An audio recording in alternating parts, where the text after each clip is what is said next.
So in IFS, there's this concept of the self with a capital S, the big self, and we often refer to it as the observing self or the higher self. And it's the core of who we are, which is inherently whole, wise, and compassionate. And then there are all these other parts that have taken on different roles, often in order to protect us from something like pain or rejection.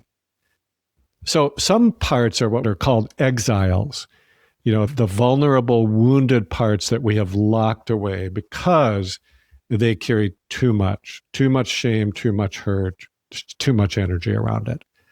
And then there are other parts that are called protectors, and those are working overtime to make sure that those exiles never come out to see the light of day. So the protectors are the perfectionists, the people pleasers, the inner critics. It's important to remember that even though we may not like that part of ourselves, they are not trying to hurt us. They are trying to help in the only way that they know how. And I think that's the beautiful thing about this model, is that no part is good or bad. Nothing is broken.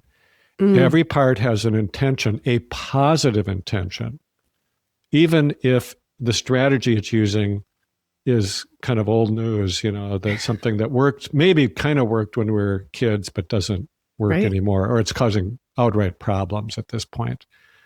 So the work then is to become curious about these parts, to listen to them, and maybe even help them relax and not have to take on this extreme role of protection.